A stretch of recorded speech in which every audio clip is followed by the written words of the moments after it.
बिस्मिल्लाहिर्रहमानिर्रहीम। अस्सलाम वालेकुम dear students, welcome to multi lead the academy. Dear students, आज हम chapter number 17 nervous coordination start करने जा रहे हैं। तो डियर स्टूडेंट्स, सबसे पहले हमें ये समझना चाहिए कि कोऑर्डिनेशन होती क्या है, उसके बाद नर्वस कोऑर्डिनेशन पर आते हैं।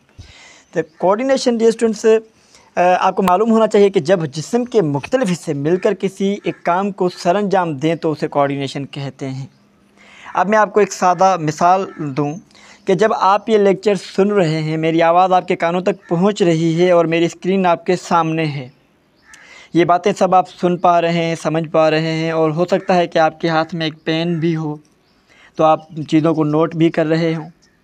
तो डियर स्टूडेंट देखें, ये जितने भी अमल आप कर रहे हैं ये सब कोऑर्डिनेशन के ज़िम्मे में ही आते हैं। और कोऑर्डिनेशन जो है वो दो किस्म की होती है। एक केमिकल कोऑर्डिनेशन होती है जो कि हम आने वाले चैप्टर में पढ़ेंगे, और दूसरी होती है nervous coordination. Dear students, nervous coordination जो होती है वो नर्वस सिस्टम के ज़रिए ही परफॉर्म होती है। तो आज स्टूडेंट्स चैप्टर में हम क्या क्या चीज़ें जो है डिस्कस करने जा रहे हैं। सबसे पहले in this chapter you will learn, अब क्या क्या चीज़ें हैं देखते हैं। ओके डियर स्टूडेंट्स, देखें, सबसे पहले हम डिस्कस करेंगे नर्वस सिस्टम ऑफ मैन, लेकिन इससे पहले कुछ और भी बातें हैं जो लिखी हुई हैं वो भी हम डिस्कस करेंगे। उसके बाद steps involve in nervous coordination, फिर neuron structure, and then dear students nerve impulse, transmission of action potential between cells, basic organisation of human nervous system, sensory receptors, effect of drugs on nervous coordination, disorders of nervous system, diagnostic test for nervous disorders. तो dear student ये सब चीज़ें हम cover करने जा रहे हैं। तो डियर स्टूडेंट्स आए अब टॉपिक को स्टार्ट करते हैं। लेकिन डियर स्टूडेंट्स मेरी आपसे ये रिक्वेस्ट भी है कि अगर आप चैनल पर नए हैं तो चैनल को सब्सक्राइब करें और बेल आइकन को प्रेस करें ताकि आने वाला हर लेक्चर आप तक बआसानी पहुंच सके। तो डियर स्टूडेंट्स अब चलें स्टार्ट करते हैं कोऑर्डिनेशन को।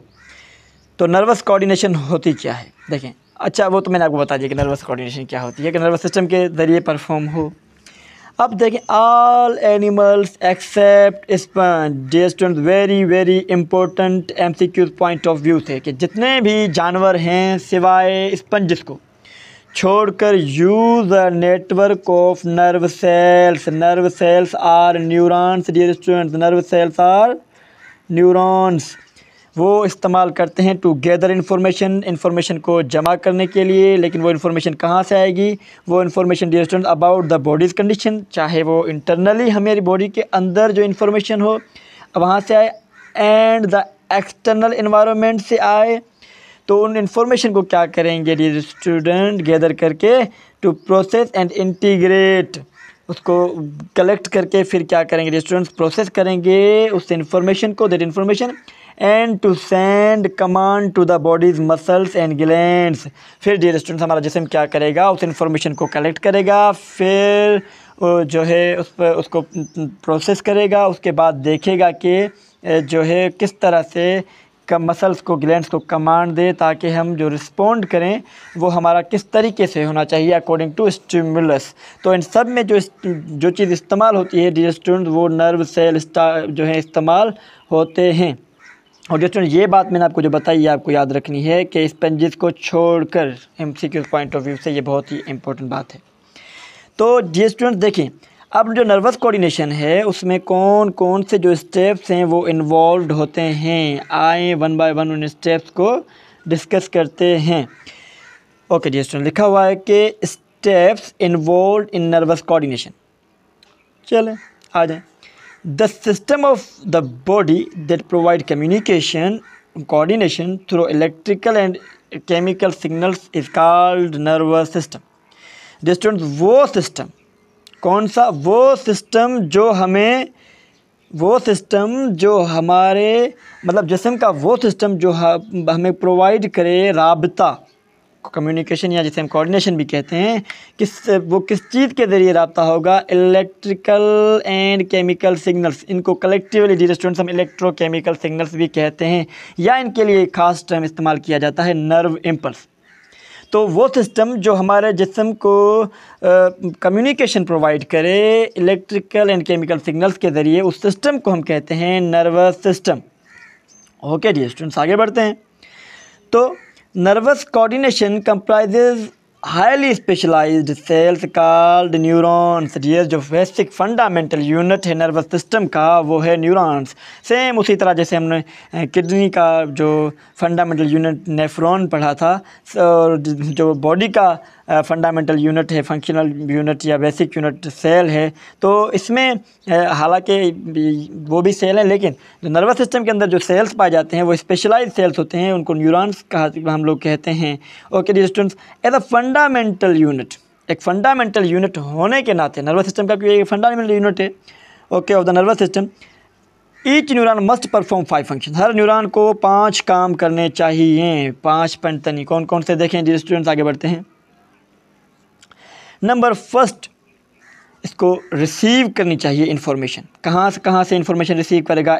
इंटरनल और एक्सटर्नल एनवायरनमेंट, जिस्म के अंदर और जिस्म के बाहर, और फ्रॉम अदर न्यूरॉन्स, या जो अदर न्यूरॉन्स हैं। जी स्टूडेंट देखें, अब अदर न्यूरॉन से वो इन्फॉर्मेशन कैसे कलेक्ट करेंगे, मैं आपको एग्जांपल देता हूँ। देखें ये जो एक स्ट्रक्चर है न्यूरॉन्स की, अच्छा हम डिटेल में जो स्ट्रक्चर है न्यूरॉन्स की वो तो आने वाले लेक्चर में ही पढ़ेंगे, लेकिन यहाँ पर आपको मैं बात बताऊँ। ये जो ये स्ट्रक्चर है रफली मैं आपको बता रहा हूँ, ये एक न्यूरॉन की स्ट्रक्चर है, ठीक है।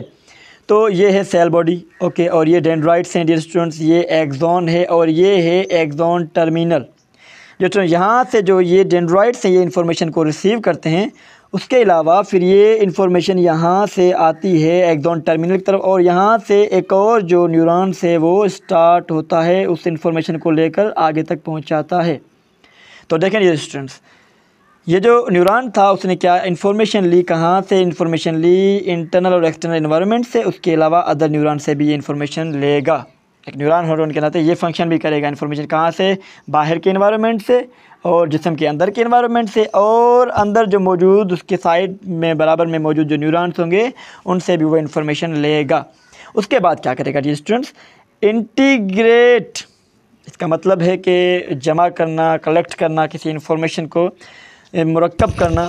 तो वो क्या करेगा? इंटीग्रेट द इंफॉर्मेशन, उसको जमा करेगा। It receive and produce an appropriate output signal, उस इन्फॉर्मेशन को जमा करेगा, फिर क्या करेगा? एक अप्रोप्रिएट आउटपुट सिग्नल, एक आउटपुट सिग्नल देगा बाहर, ठीक है। अच्छा जी आगे बढ़ते हैं। Conduct the signal to its terminal ending, तो वो जो न्यूरॉन की जो सिग्नल्स होंगे वो किस तरफ जाएंगे? वही बात मैंने आपको अभी बताया कि वो जो न्यूरॉन की जो इन्फॉर्मेशन होगी, वो सिग्नल्स जो जाएंगे वो नर्व एंडिंग की तरफ जाएंगे ओके स्टूडेंट्स, या एक्सॉन टर्मिनल की तरफ। Which may be some distance away, वो मतलब थोड़ा डिस्टेंस जो है वो अवे होंगे, कहाँ से? अपना इस मेन सेल बॉडी से ओके। उसके अलावा ये स्टूडेंट ये बात कर रहे हैं कि जो और जो इसका फंक्शन है वो बता रहे हैं कि कंडक्ट द सिग्नल ओके, ये हो गया। अब transmit the signal to other nerve cell, दूसरे की तरफ भी भेज सकते हैं, वो भी हमने देखा। अच्छा सेल की तरफ भी भेजेंगे, ग्लैंड की तरफ भेजेंगे, और किसी मसल की तरफ भी इंफॉर्मेशन भेजेंगे। लेकिन मसल की तरफ कब भेजेंगे? जब हमारा मोटर नर्व्स के ज़रिए अपना जो हम रिस्पॉन्स करेंगे उस वक्त ओके। अब आगे आ जाए डियर स्टूडेंट्स के coordinate the metabolic activities that maintain the integrity of the cell. Dear students उसके अलावा जो आखिर में इनका फंक्शन है होगा वो ये होगा कि ये कोऑर्डिनेट करेंगे जितनी भी से न्यूरॉन के अंदर जो मेटाबॉलिक एक्टिविटीज़ हैं, ताकि उस न्यूरॉन की जो सालमियत है, जो स्ट्रक्चर है वो बरकरार रह सके। तो डियर स्टूडेंट्स ये था आज हमारा एक शॉर्ट सा, मुख्तसर सा, प्यारा सा टॉपिक। और डियर स्टूडेंट्स एक बात मैं आपको बताऊं कि ये सीरीज़ ऑफ लेक्चर हमने स्टार्ट की है, और हमारे साथ जुड़े रहें। हमारे साथ जुड़े रहने के लिए आपको क्या करना पड़ेगा कि चैनल को सब्सक्राइब करना पड़ेगा और बेल आइकन को प्रेस करना पड़ेगा, ताकि हमारा आने वाला हर लेक्चर आप तक बआसानी से पहुंच सके। और जैसे जैसे हम टॉपिक्स को कवर करते चलें, आप भी हमारे साथ साथ वो लेक्चर्स नोट करते चलें। मिलते हैं अगले लेक्चर तक, तब तक अपना ख्याल रखिएगा। अल्लाह हाफिज़।